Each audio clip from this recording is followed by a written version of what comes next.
Sekali ini saya akan mengkhotbahkan tema tentang teringatlah. Mari kita melihat kitab suci kita. Saya akan ajak kita melihat terlebih dahulu di dalam kitab Keluaran pasal yang ke-20. Di dalam kitab Perjanjian Lama, kita akan melihat ada dua perayaan yang sangat besar yang muncul kata ingat. Keluaran pasal ke-20, kita akan melihat di ayat yang ke-8. Ingatlah dan kuduskanlah hari Sabat. Saudara perhatikan, di dalam 10 hukum, semua kalimat-kalimat yang muncul di dalam 10 hukum, mayoritas kalimat dimulai dengan kata negatif, yaitu kata jangan, jangan, jangan. Lalu seluruh 10 hukum ini hanya satu hukum yang dijabarkan agak panjang. Itulah hukum yang keempat. Dan seluruh isi 10 hukum hanya satu hukum yang muncul kata ingatlah. Tidak ada kalimat ingatlah jangan ada Allah lain di hadapanku. Ingatlah jangan mencuri. Padahal kalau ditambah ingatlah menjadi bagus ya. 10 hukum semua dimulai dengan ingatlah lalu jangan. Ingatlah jangan. Ingatlah jangan. Waktu indah sekali ya komposisi ingatlah. Tapi heran, bukankah 10 hukum harus diingat? Jawabannya iya. Kalau harus diingat, kalau hukum 1, 2, 3 tidak dikasih kata ingat, secara harafiah tidak ada, tetapi secara praktek semua mereka akan mengingat hal itu. Kalau hukum 1 sampai 3 tidak ada kata ingat, hukum 4 juga buang saja kata ingat. Orang akan mengerti itu harus diingat. Betul nggak?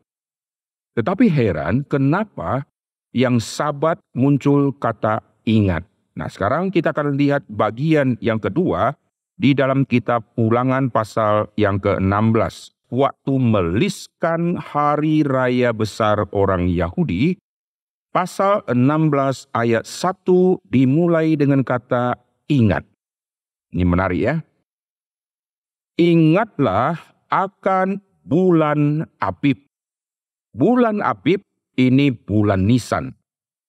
Rayakanlah Paskah bagi Tuhan Allahmu, sebab dalam bulan Abib itulah Tuhan Allahmu membawa engkau keluar dari Mesir pada waktu malam.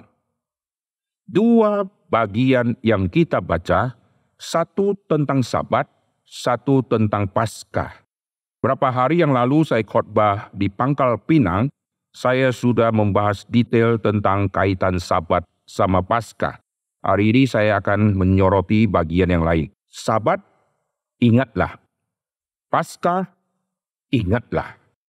Bukan berarti perayaan yang lain tidak perlu diingat. Semua perayaan itu perlu diingat. Tetapi waktu menonjolkan perayaan tertentu dikaitkan dengan ingat, ini menarik. Ada apa dengan Sabat dan ada apa dengan Paskah? Lalu di Paskah ingatnya apa? Di Sabat ingatnya apa? Dua tema perayaan yang sangat besar mempunyai ciri khas yang sangat penting, yaitu ada pekerjaan Tuhan yang sangat besar yang Tuhan sudah kerjakan. Lalu mereka diminta untuk mengingat. Peristiwa apa yang sangat besar? Hari Sabat berhubungan dengan penciptaan. Hari Paskah berhubungan dengan penebusan. Nah, dua tema ini cipta sama tebus. Dimulai dengan kalimat ingatlah. Hari Sabat Tuhan berhenti dari semua yang Dia sudah kerjakan. Oleh sebab itu kamu juga harus berhenti. Kenapakah Sabat dihubungkan dengan penciptaan? Karena di dalam penciptaan kita bukan hanya melihat Tuhan mencipta hari 1, hari 2, dan seterusnya. Di balik itu tersembunyi peperangan rohani yang sangat besar yang Tuhan selipkan di dalam Kejadian pasal yang pertama. Ingat kitab Kejadian dibaca oleh orang Yahudi di padang gurun. Dan waktu mereka ada di padang gurun, mereka waktu baca, mereka mengerti sangat dalam. Tetapi mereka yang sudah mengerti, mereka tidak mau percaya apa yang sudah dituliskan itu. Tuhan berkata apa? Tuhan sudah mencipta semua. Kalau Tuhan sudah mencipta yang langit, yang darat, yang air, berarti Tuhan lebih tinggi dari semua ciptaan. Tetapi mengapa bangsa Israel membuat berhala di padang gurun? Mengapa mereka mendirikan lembu emas? Bukankah lembu binatang yang hidup? Tuhan yang jadikan. Lalu engkau jadikan lembu yang tadi hidup, sekarang engkau buat menjadi patungnya. Lalu engkau panggil, inilah Tuhan yang mencipta. Engkau sudah menurunkan Tuhan pencipta menjadi Tuhan yang dicipta. Ini dosa yang sangat besar, maka pada hari di mana 10 hukum Tuhan turun, disitulah Tuhan membantai semua orang-orang yang sudah menurunkan Tuhan menjadi yang dicipta. Tuhan membawa mereka keluar dari Mesir, mereka bilang inilah Tuhan yang bawa kita. Jadi Tuhannya mereka adalah lembu. Tuhannya mereka bukan malaikat Tuhan, maka Tuhan murka. Nah itu tema tentang Paskah, tema tentang pembebasan. Tetapi dalam tema ciptaan, di manakah tersembunyi peperangan ini?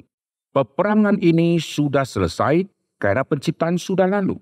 Tetapi Tuhan ulangi hari ke-7, setiap kali masuk hari ke-7, besoknya hari 1. Ketemu lagi akan hari ke-7. 1 bulan ada kira-kira 4 kali hari yang ke-7. Berarti 1 bulan minimal 4 kali harus ingat peristiwa penciptaan. Apa urusan dengan saya harus ingat terus? Ingat, saya sudah lewati hari 1. Saya lewati hari kedua. Saya lewati hari ketiga. Sampai sekarang saya tiba di hari yang ke-7, hari Sabat, untuk merenungkan setiap hari yang saya sudah lewati. Akhirnya orang mengingat apa? Orang biasanya mengingat, puji Tuhan, proyek di hari Selasa lalu goal. Saya mengucap syukur atas anugerah Tuhan di Selasa yang lalu, gitu kan? Puji Tuhan, cinta saya diterima hari Kamis yang lalu. Kita mereview hari-hari di belakang kita, khususnya kalau kita beribadah di hari Minggu, kita mengingat hari-hari sebelumnya. Tuhan sudah bekerja apa? Puji Tuhan, istri saya ternyata 3 hari lalu cek ke dokter dinyatakan hamil. Anak yang ke-18 misalnya ya. Wah, senangnya minta ampun. Yang kita ingat semua yang berhubungan dengan untung atau ruginya saya. Puji Tuhan, 3 hari yang lalu musuh bisnis saya bangkrut total dan dikejar KPK, gitu kan? Karena dia musuh saya, selalu ada hubungan dengan saya, itu yang saya ucapkan syukur, tidak peduli itu positif atau negatif. Banyak orang yang mempunyai rohani yang tidak baik, dia mengucap syukur atas musuhnya yang bangkrut. Puji Tuhan, kemarin toko yang baru buka saingan saya dinyatakan tutup dan pindah. Berkuranglah saingan saya, gitu kan? Puji Tuhan, saya belum punya anak, sudah 15 tahun menikah, dan tetangga baru menikah, tidak lama kemudian dinyatakan istrinya hamil. Ada? Kita akan susah, puji Tuhan, sudah 15 tahun nikah nggak punya anak, tapi tetangga baru nikah langsung punya anak. Dan tetangga tidak Kristen lagi, gitu kan? Tuhan, di manakah engkau? Bukankah aku pelayanan, aku majelis, kenapa 15 tahun menikah tidak punya anak? Yang sebelah tidak kenal Tuhan, malah cepat punya anak. Lebih baik aku tidak kenal Tuhan. Kita susah untuk berterima kasih, mengenang hari-hari sebelum untuk kebaikan Tuhan kepada orang lain atau kepada komunitas seluruh manusia yang kita sukacita karena berhubungan dengan saya. Jadi hari Sabat Tuhan mau mengajari apa? Berpikir secara universal.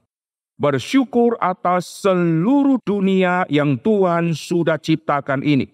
Bersyukur atas langit dan bumi, bukan matahari menyinari saya bersyukur. Tapi matahari menyinari bumi, ini semua ucapkan syukur. Dan bagaimana Tuhan mengalahkan peperangan yang tersembunyi di dalam kitab penciptaan. Yaitu Tuhan menjadikan terang, lalu memisahkan terang dari gelap. Awalnya semua gelap gulita. Gelap gulita menguasai.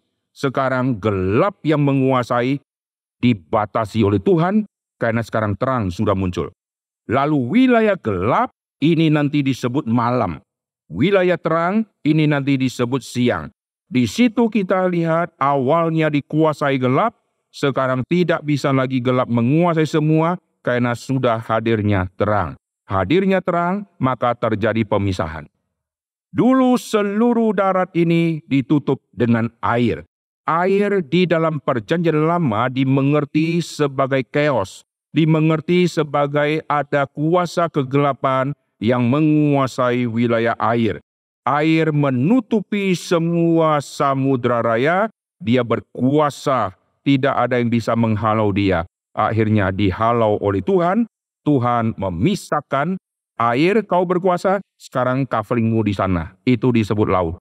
Lalu muncullah yang kering. Nah, perhatikan setelah muncul yang kering, Tuhan nanti jadikan tumbuh-tumbuhan, Tuhan nanti jadikan binatang darat, Tuhan jadikan manusia untuk ada di darat. Kenapa ada di darat? Ini tema penting. Dan kepada manusia Tuhan perintahkan untuk nanti memenuhi bumi. Binatang, tumbuhan tidak ada perintah itu. Kenapa tema ini muncul kepada manusia? Ini tema peperangan. Kamu harus memenuhi bumi.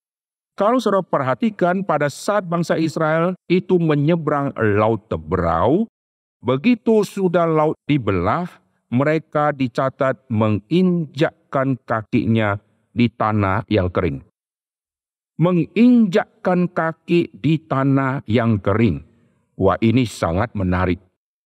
Karena semua darat kalau sudah ketutup air, lalu sekarang mendadak air dipisah, maka darat itu pasti basah. Dan waktu pembelahan air ada di sisi kanan, air ada di sisi kiri. Lalu tempat mereka berjalan ini tanah yang kering. Ini tidak akan mungkin. Kenapa? Karena tanah yang disebut kering, ini nempel sama tanah yang ada air, yang ada laut itu. Kalau tanah itu nempel sama kanan yang ada laut dan kiri yang ada laut, pasti tanah kering akan menyedot air dari kanan dan menyedot air dari kiri, maka tanah pasti becek. Kalau tidak percaya, cobalah. Saudara coba buat satu tempat yang digenangi oleh air, lalu setelah itu saudara coba belah dua dia. Setelah berhasil belah dua, tidak tahu pakai cara apa, tanah yang tadi sudah ditutup air dan sekarang sudah tampak ada darat, itu pasti basah dulu. Lalu bagaimana saudara keringkan sisi yang tadi dibelah?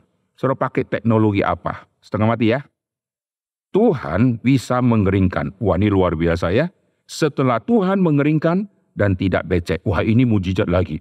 Karena kalau dia kering, maka dia akan sedot air di kanan kiri. Maka air akan masuk lagi ke tempat kering dan semua itu akan becek. Dan heran ya, waktu mereka berjalan, dicatat berjalan di tanah yang kering. Tidak dicatat setelah jalan 100.000 orang, maka lumpurnya sudah berubah menjadi kubangan-kubangan. Karena ada binatang yang dibawa, tidak mau jalan. Dia berendam dulu di situ. Kapan lagi gua di kubangan di tengah-tengah selfie sama teman-temannya gitu kan? Heran ya, mereka bisa jalan sampai seberang di tanah yang kering. Artinya mereka menginjakkan kaki di tanah yang tadi Tuhan sudah belah. Nah, kita kembali ke penciptaan. Waktu Tuhan mengeringkan darat ini, Tuhan taruh manusia, Tuhan perintahkan untuk memenuhi bumi.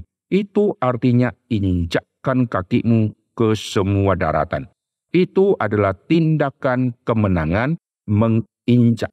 Saya waktu di museum di Mesir beberapa tahun lalu, saya melihat satu kursi yang sangat baik, sangat bagus. Dan baru-baru ini kami pulang dari Mesir, saya kasih tim lihat, perhatikan kursi ini. Ini adalah kursi Firaun. Kursi yang dipakai oleh Firaun itu sangat bagus. Lalu di kaki dia, kalau dia duduk, kaki kan harus injakkan ke lantai. Dia tidak injak ke lantai, tapi di lantainya ada tatakannya. Dan tatakan itu bagus sekali dan ada wajah-wajah manusia. Wajah pertama dengan kostum yang kelihatan kostum bangsawan, kostum pejabat.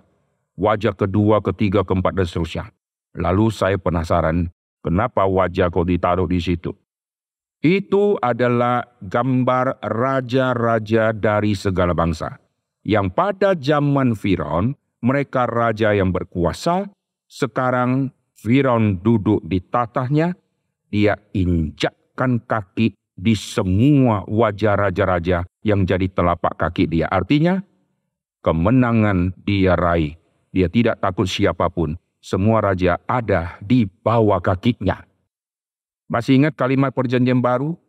Kiranya Allah sumber damai sejahtera akan menghancurkan iblis di bawah kakimu. Injak. Di zaman Yosua, setelah memerangi raja, maka raja diinjak tengkuknya. Lalu raja itu mukanya sampai ke tanah. Itu tanda kemenangan. Nah, perhatikan saat penciptaan sampai Tuhan cipta manusia, manusia menginjakkan. Itu kemenangan yang Tuhan sudah kerjakan di dunia penciptaan, dan Tuhan kasih manusia lihat, kau sekarang menginjakkan kaki di dulu daratan yang ditutup oleh lautan. Sekarang kau leluasa, tidak ada lagi lautan yang bisa menutupi engkau, kecuali nanti sampai kepada zaman Nabi Nuh. Nah, sekarang kita kembali. Jadi waktu Tuhan berhenti sampai kepada kitab Ulangan, dari kitab Kejadian Tuhan berhenti, di kitab Ulangan Tuhan perintahkan untuk manusia ingat semua peristiwa penciptaan. Ayo jujur, sampai hari ini, saudara terus mengingat penciptaan Anda. Ayo jujur. Bagi kita ngapain gua ingat gitu ya. Yang gua ingat anjing saya sudah makan atau belum. Tapi kita tidak kaitkan anjing saya masuk ke dalam dunia penciptaan itu. Kita melihat langit, kita selfie, kita foto langit, kita foto awan. Kita lupa kaitkan dengan penciptaan, betul nggak? Yang kita nikmati indah ya, biru ya, lalu dan seterusnya. Lalu binatang, wah bagus ya, bagaimana kalau binatang ini ku pindahkan ke rumahku. Ikan bagus ya, kalau gitu rumahku ku buat kolam. Kalau buat kolam kurang besar, rumahku ku jadikan laut aja. Akhirnya tenggelam lah dia. Laut masuk ke dalam rumahnya, gitu kan? Jarang kita duduk, kita merenung penciptaan. Yang sudah usang, manusia akan melupakan. Karena biasa, setiap hari juga ada matahari. Adakah seorang bangun pagi lihat matahari? Aku bersyukur tuh matahari di tanggal sekian, bulan sekian, tahun sekian. Besok seorang bangun, puji Tuhan, aku bersyukur tuh matahari di tanggal sekian, bulan sekian, tahun sekian. Kalau seorang lakukan itu setiap pagi, suami atau istri akan berkata, kau gila. Gitu kan? Ini sudah sinting. Padahal hal seperti itu hal yang lumrah. Setiap hari bersyukur atas matahari. Kenapa kita anggap aneh? Karena kita rasa aku masih sehat. Coba kalau saudara sudah divonis, sisa 7 hari ada di bumi. Wah, besok masuk hari yang baru. Saudara bersyukur, masih bisa lihat matahari. Sisa 6 hari lagi, aku tidak akan lihat lagi. Sekarang sisa hari terakhir, saudara mungkin tidak akan kedip melihat semua dunia ciptaan.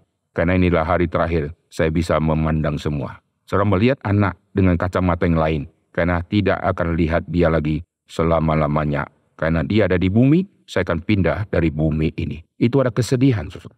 Nah, ingat penciptaan, ingat Tuhan sudah mengalahkan semua. Kalau Tuhan sudah mengalahkan semua, buang semua berhalamu, lalu sekarang melihat kepada tata Tuhan yang paling tinggi, tidak ada Allah lain yang melampaui Tuhan. Amin. Setiap hari Sabat harus mengingat, tidak ada Allah lain. Tidak ada Allah lain. Maka aku datang beribadah kepada Tuhanku.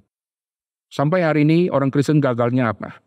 Kalau kebaktian itu dianggap opsional. Anak ke sekolah dianggap wajib. Maka anak bisa dibangunkan jam 5, jam 5.30, dan mama-mama yang nonton drakor sampai dini hari bisa bangun antar anak ke sekolah. Heran ya, saya kagum saudara ya. Tapi coba hari Minggu, kebaktian sekolah Minggu dimulai jam 7. Respon dari emak-emak itu apa? Gila, di pendeta buat acara sekolah Minggu jam 7. Memang pendeta masih bujangan, tidak tahu kehidupan suami istri, punya anak repot, mandikan dia. Kenapa kebaktian jam 7? Emak-emak nggak pernah protes sama sekolah. Kenapa jam sekolah 7.15? Lalu demo di depan Menteri Pendidikan. Emak-emak gitu ya, bawa sabun, bawa sampo, bawa apa gitu ya, karena emak-emak kan. Lalu pulang sekolah sore, semua oke-oke saja. Kalau kebaktian sekolah Minggu, Sudah jamnya pulang, belum pulang. Coba emak-emak ngamuknya apa? Gila nih guru sekolah minggu, dasar nggak ada acara. Kami punya acara, banyak nih nggak pulang-pulang. Ngamuk-ngamuk dia saudara ya. Setiap anak ke sekolah itu dianggap wajib, maka dibangunkan. Kalau hari Minggu dianggap opsional. Inilah kerusakan. Padahal hari Minggu itu hari yang harus diingat. Nah, saya tidak bahas perpindahan hari ke-7 menjadi hari yang pertama. Nah, sekarang kita kembali ya. Jadi hari Sabat, meskipun setiap hari Sabat akan muncul, tidak lama kemudian muncul lagi, bertahun-tahun seumur hidup kita hidup terus muncul. Kau harus ingat. Sekarang poin yang kedua, yaitu tentang Paskah. Ingat. Nah, menarik, Paskah ingat. Ingatnya setahun sekali kan? Karena perayaan Paskah itu setahun sekali.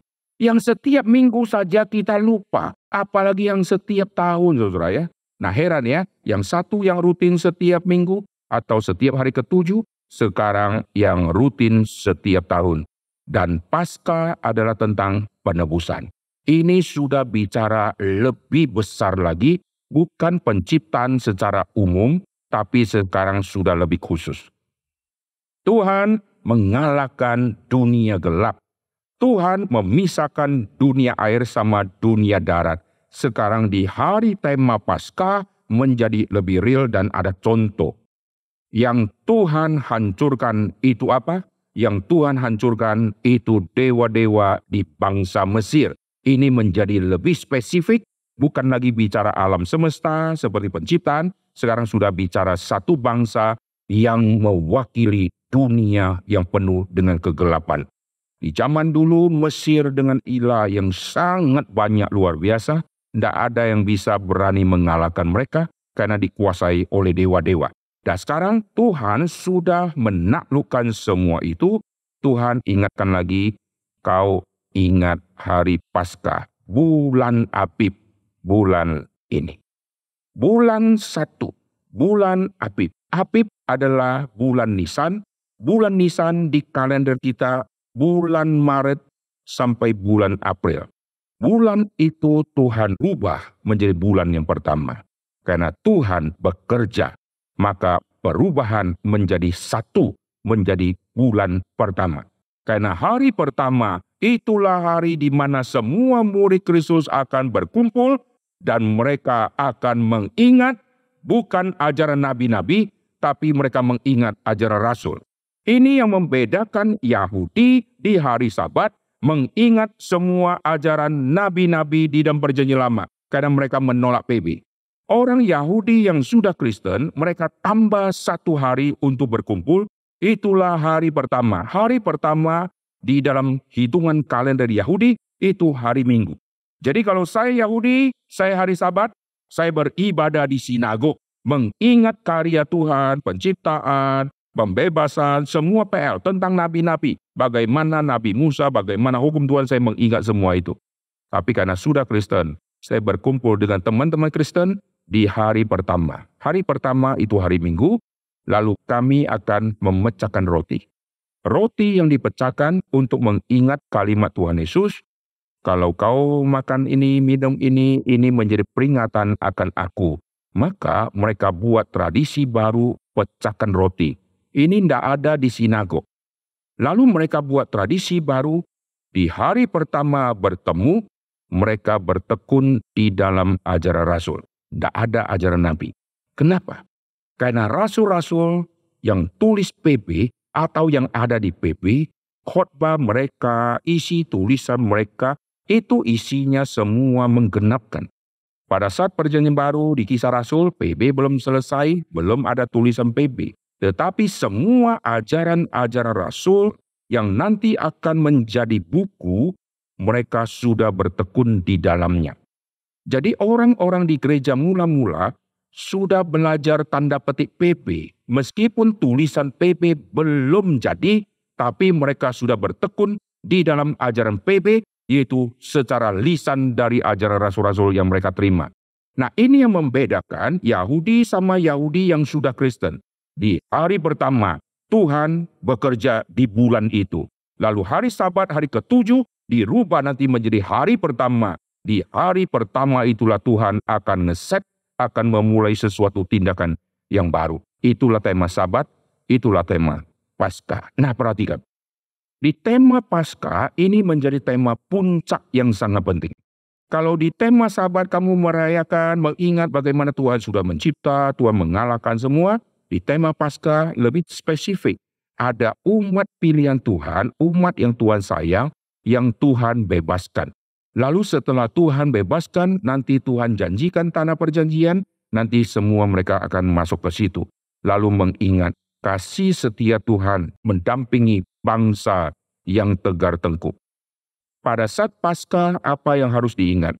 Mengingat kami jangan lagi kembali seperti nenek moyang kami yang sudah melihat mujizat, namun ditumpas oleh Tuhan di padang gurun.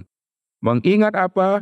Mengingat jangan lagi kami kembali ke dapur peleburan besi, ke dapur penyiksaan, ke dapurnya Mesir. Jangan lagi kembali. Kau sudah lama di situ, kau sudah kapok kan? Maka kau minta Tuhan membebaskan, Tuhan sekarang sudah membebaskan. Artinya, kesusahan yang kamu alami di padang gurun, sama kau rasa di Mesir kau susah, kau rasa lebih baik di Mesir. Karena saya susah tapi makanannya jelas. Kau harus ingat, ini sedang on the way. Padang gurun ini susah, tapi nanti kau akan masuk ke negeri perjanjian. Tapi kapan? Pokoknya kau taat, kau ikuti semua itu. Dan mereka, bangsa yang tegar tengkuk, disertai oleh Tuhan, nanti mereka membuat berhala di padang gurun, lalu muncul semua yang Tuhan sudah kalahkan di Mesir. Mereka munculkan lagi. Alkitab katakan selama 40 tahun bangsa Israel tidak pernah beribadah kepada Tuhan, tapi mereka membuat dewa-dewa untuk mereka sembah. Oke? Nah, perhatikan ya. Nanti mereka akan mengingat pekerjaan Tuhan tentang Paskah. Pembebasan. Nah, sampai kepada PB. Lebih spesifik lagi. Penciptaan umum. Paskah ini spesifik. Sampai ke PP, tema Paskah menjadi lebih spesifik dan tema Sabat menjadi lebih spesifik. Nah, ini menarik ya.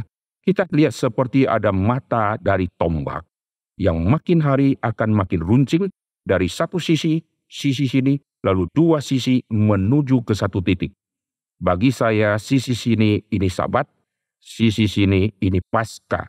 Nanti dua titik akan menuju kepada sentral yang sangat penting. Tema Sabat bukan hanya bicara Tuhan sudah selesai, Tuhan sudah menang.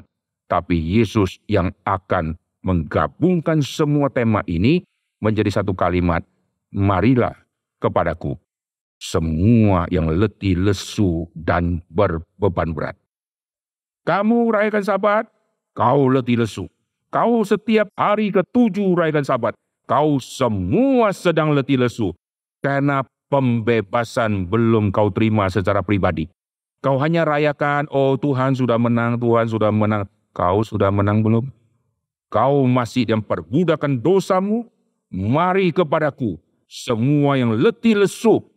Aku akan berikan rest kepadamu. Itu tema Sabat yang menuju kepada Kristus. Anak manusia adalah Tuhan atas hari Sabat. Berarti setiap hari Sabat saya memanggil Tuhan, Tuhan. Saya harus datang kepada Yesus. Karena Yesus Tuhan atas hari Sabat. Tapi mereka memanggil nama Tuhan, Tuhannya mereka bukan Yesus. Maka mereka tetap letih lesu, tidak ada pembebasan yang Kristus kerjakan untuk mereka. Yesus berkata, mari kepadaku. Kau yang letih lesu, aku berikan kelegaan kepadamu. Lalu bagaimana tema tentang Paskah? Tema tentang Paskah nanti akan ujung tombaknya menuju ke Yesus. Nah, perhatikan, ingat Sabat, ingat Paskah. Sampai ke PP, di tema tentang Paskah muncul kata ingat. Yohanes pasal kedua, Yesus menyucikan bait Allah dimulai dari satu pengantar, hari Paskah orang Yahudi sudah dekat. Lihat ya, dimulai dari konteks tema Paskah. Di saat itulah muncul dua kata teringatlah. Jadi tema Paskah ada tema ingat. Di Yohanes pasal kedua, teringatlah di dalam dua konteks yang berbeda.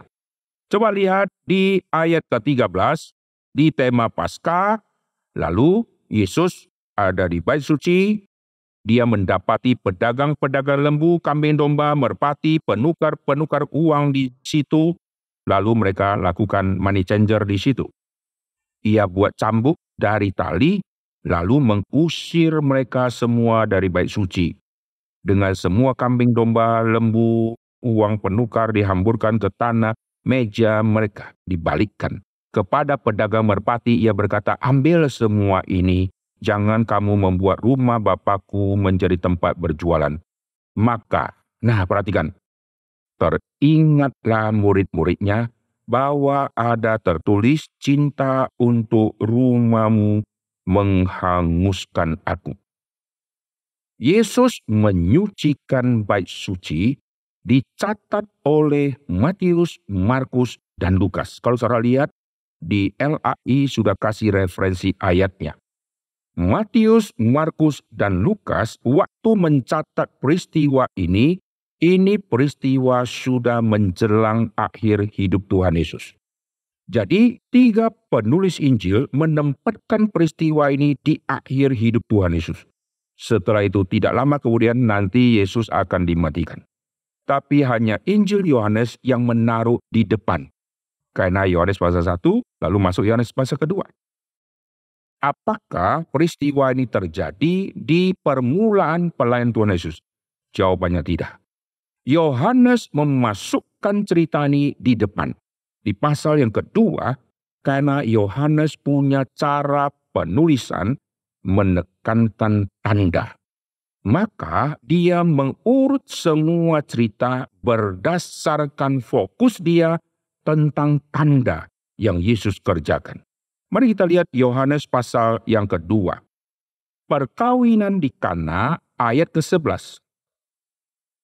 Hal ini dibuat Yesus di Kana di Galilea sebagai yang pertama dari tanda-tandanya. Oke?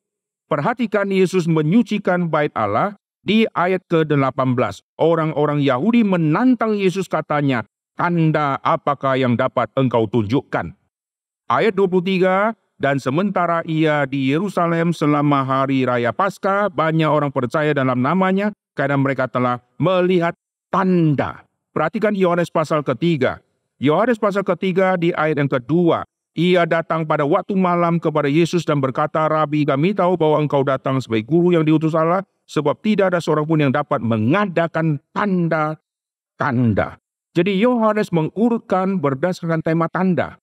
Tetapi 3 penulis Injil menempatkan peristiwa di akhir. Jadi di akhir itu, ini di dalam tema menjelang hari Paskah. Lalu murid Tuhan Yesus mengingat.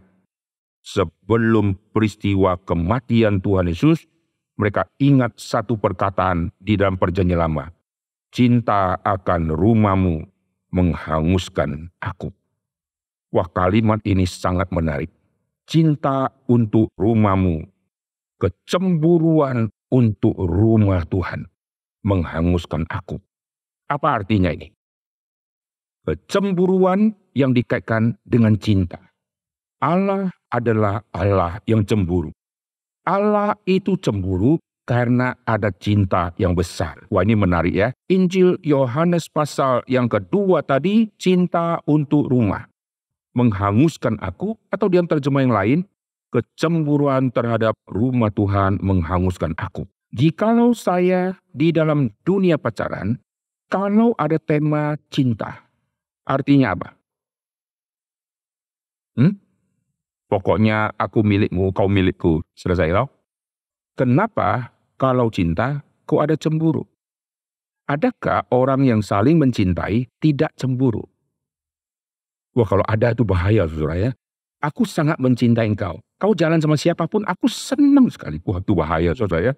Pergilah kau sama laki-laki manapun. Aku mencintai engkau. Aku merelakan engkau. Lalu statusnya adalah orang yang dia cintai. Lalu kita menutup kalimat, wah, dengan kalimat agung. Cinta tidak tentu memiliki. Karena engkau tahu kemungkinan kau ditolak sangat besar. Karena masih banyak saingan yang sedang nanti, kau mukamu jelek gitu kan. Yang lain ganteng-ganteng, maka kau rendah hati sedikit. Tidak apa-apa aku cinta, aku relakan kau sama cowok satu, cowok dua. Karena kau tahu, kau tidak mungkin masuk nominasi. Dengan berkata demikian, harap dia sadar dan terbuka mata rohaninya. Lihatlah saya gitu yang jelek-jelek ini tapi hati baik. Semua itu omong kosong kan? Coba seandainya ya, sudah menikah, cinta, masih ada cemburu nggak? Ada cemburu, itu berarti di dalamnya ada cinta. Ini beda sama kita iri hati gitu ya. Ada kecemburuan, kenapa? Karena kita punya hati begini. Kalau saya cinta, lalu ada yang dicintai ini, sekarang ada yang lain. Maka kecemburuan ini muncul. Allah yang kasih. Allah yang cemburu. Dia memberikan cintanya yang besar kepada umatnya, tapi umatnya memberikan cinta kepada berhala. Maka Allah cemburu melihat umatnya seperti ini.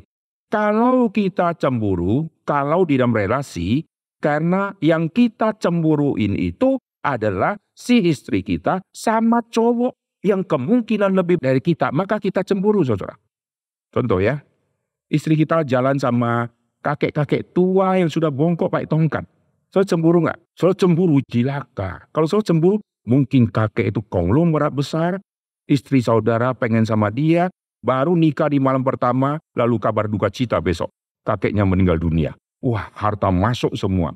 Tapi kakek ini tidak ada warisan, biasa-biasa saja, istri jalan sama dia. Saudara tidak akan muncul rasa cemburu. Yang saudara muncul rasa cemburu, karena orang itu yang sama istri saudara, itu orang yang kemungkinan lebih baik dari saudara, maka muncullah kecemburuan, saudara. Nah, perhatikan waktu Tuhan cemburu kepada umatnya, apakah berhala lebih baik dari Tuhan? Tidak. Waktu Tuhan cemburu artinya Tuhan tidak mau manusia dibodohin oleh konsep seperti itu. Maka Tuhan cemburu mau memurnikan konsep dari umatnya. Supaya jangan taruh pengharapan yang sia-sia kepada berhala-berhala yang palsu.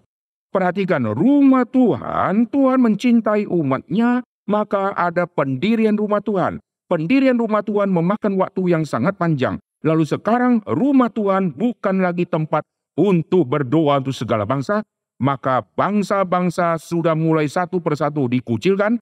Karena hanya Yahudi-Yahudi yang bisa masuk ke dalam. Kafir-kafir silakan pergi. Lalu setelah itu Tuhan masih diam.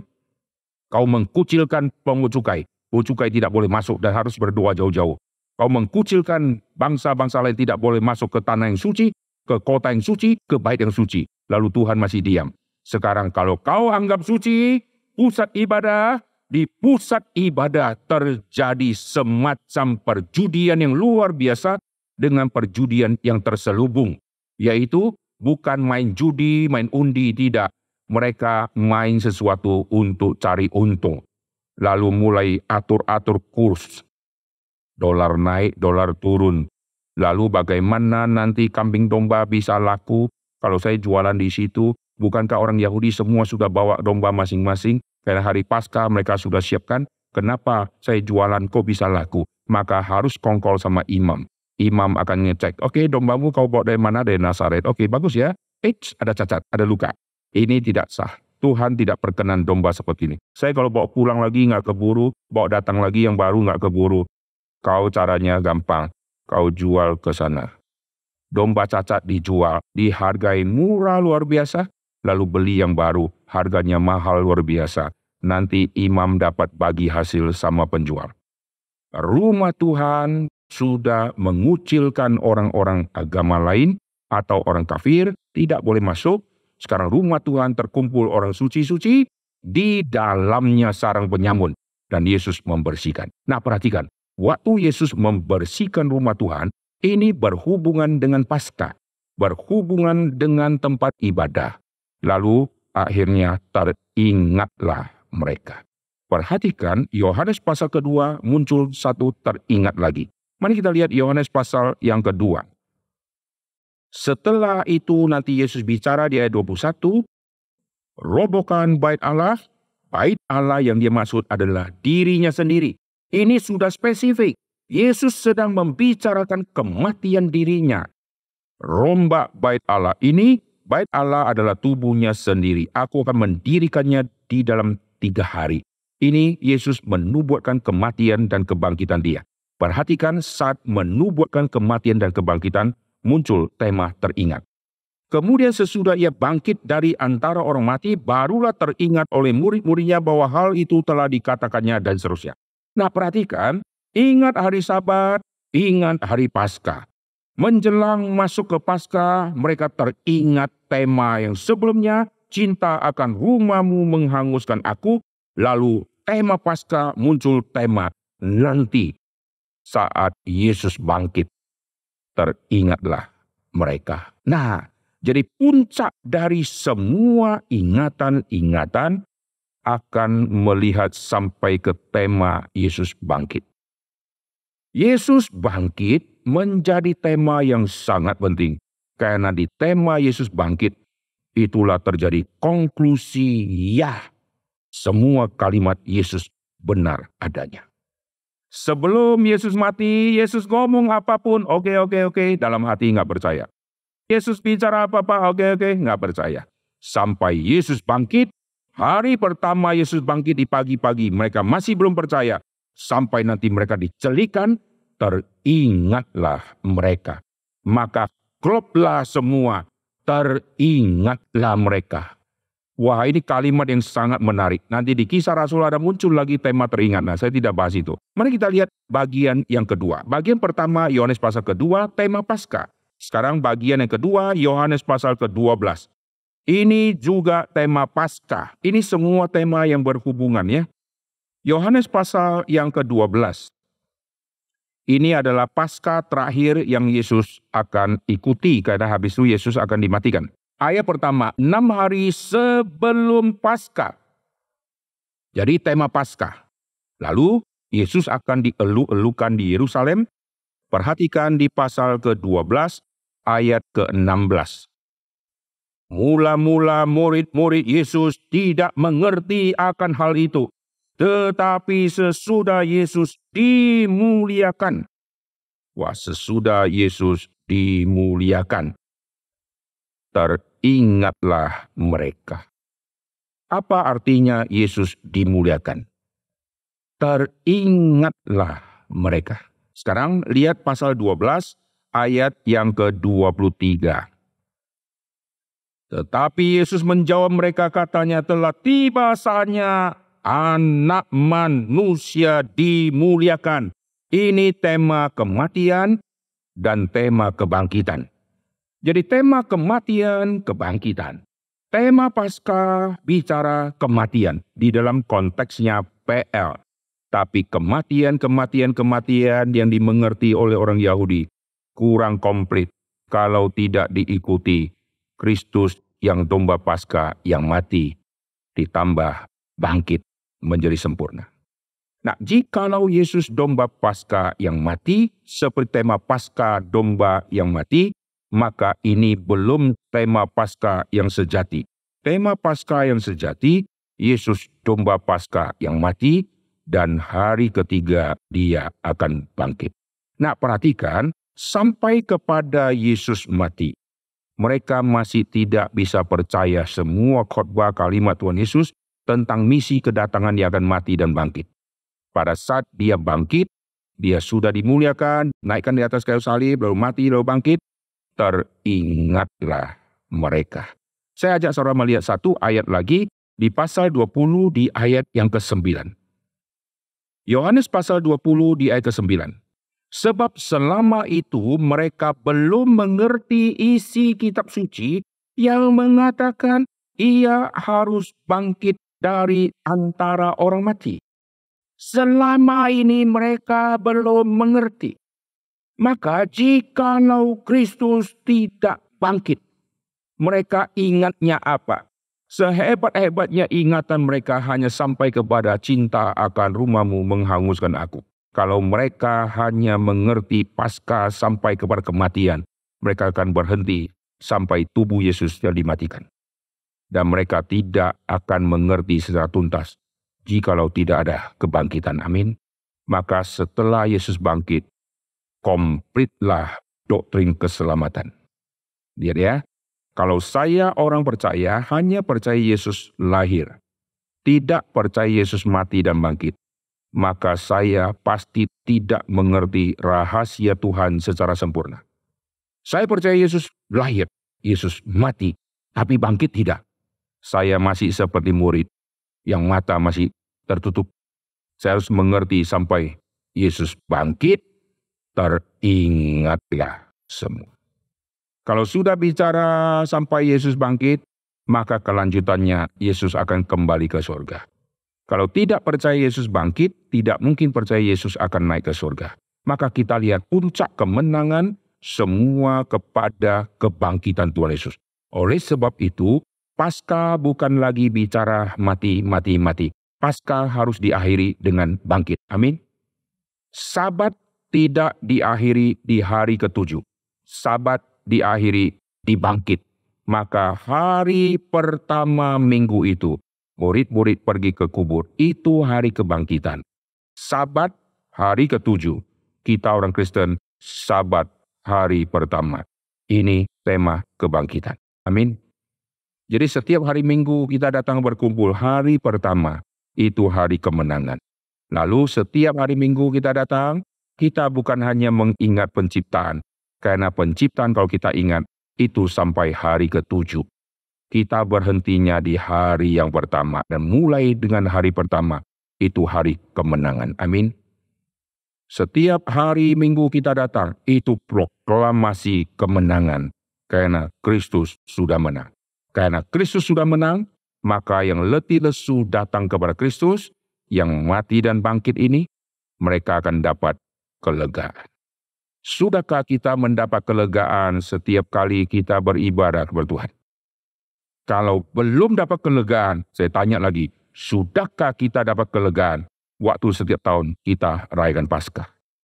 Ada yang mengatakan, oh saya kalau hari Paskah saya dapat kelegaan. Kalau hari Minggu, tidak. Wah, itu berarti ada yang kosret. Hamba Tuhan yang khotbah yang kosret atau dia sendiri yang kosret. Tinggal evaluasi, saudara ya. Mestinya setiap hari Minggu, hari kemenangan. Setiap masuk hari pertama untuk datang ke rumah Tuhan, Yesus sudah bangkit. Kemenangan. Kalau Yesus sudah bangkit, teringatlah. Terakhir, untuk bisa ingat, mesti masukkan data-data ke memori. Tidak mungkin tidak ada data, lalu bisa teringat. Contoh, saudara tidak pernah ke Vietnam. Mendadak teringatlah saudara makan di Vietnam. Tidak ada itu. Itu mimpi buruk bagi kalian ya. Imajinasi dari mana bisa muncul. Kalian kecil pernah ke kota A, kota B, kota C, lalu saudara mulai lupa. Suatu saat teringat. Karena pernah ada data, maka teringat. Sekarang, setiap hari Minggu kita teringat apa? Banyak perkataan firman yang kita sudah dengar beratus-ratus sampai beribu-ribu kali. Setiap hari Minggu waktu kita dengar khotbah, Tuhan akan munculkan ayat-ayat yang dulu kita dengar, yang mungkin kita lupa. Oh iya ya, inilah ayat yang dulu saya kecil dengar. Waduh, terima kasih. Ada data baru, masuk lagi. Data lama yang kita sudah lupa, diingatkan lagi di khotbah. Maka setiap hari pertama, saudara harus berdoa, Tuhan ingatkan aku atas semua ayat yang pernah saya baca dan sudah lupa melalui firman Tuhan. Dan Tuhan, terima kasih untuk ingatan baru. Terima kasih untuk data baru yang saya akan ingat untuk seterusnya. Sehingga setiap kali dengar firman Tuhan ada keseriusan, ada semangat. Karena ada ingatan yang Tuhan akan ingatkan, dan ada penanaman data yang baru, dan ada iman kekuatan yang baru yang Tuhan akan kasih. Amin. Maka kami sebagai hamba Tuhan ini sangat berat penderitaannya, saudara ya. Karena setiap saat khotbah harus membuat jemaat mengerti. Harus membuat jemaat akhirnya lebih cinta Tuhan. Membuat jemaat mendengar apa yang Tuhan ingin dia dengar. Bukan membuat si jemaat mendengar apa yang pendeta mau dia dengar. Kalau apa yang pendeta ingin jemaat dengar, nanti khotbahnya pasti dia pilih-pilih. Tapi apa yang Tuhan mau jemaat itu dengar, ini yang sangat susah. Maka hamba Tuhan mempelajari semua tema baik-baik, lalu sampaikan baik-baik. Maka setiap kali berkumpulnya anak-anak Tuhan, itu masa pengingatan yang sangat penting. Amin. Nanti di kebaktian sore, saya akan bahas tema yang sangat sulit, yaitu teringatlah Petrus. Ayam berkokok. Apa hubungan kokok ayam gitu ya? Mau teriak-teriak peduli amat gitu kan? tapi kokokkan ayam menjadi satu sinyal penting. Ayam berkokok 1 kali atau ayam berkokok 2 kali. Ini tema yang sangat sulit. Petrus akan menyangkal. Saat itu nanti teringatlah dia. Nah, ini menarik ya. Ini peristiwa terjadi sebelum Yesus dimatikan. Dan orang seperti ini nanti Tuhan akan pakai dan Tuhan rubah. Nah, nanti kita akan soroti tema ini di kebaktian sore. Mari kita berdoa. Bapa yang surga, kami berterima kasih untuk apa yang sudah kami dengarkan ini. Biar ini menjadi fondasi penting untuk kami mengerti tema teringatlah, untuk kami mengerti tema Sabat, untuk kami mengerti tema Paskah. Dengar doa kami ya Tuhan, pakailah setiap kami, supaya setiap hari Minggu kami beribadah kepada Tuhan.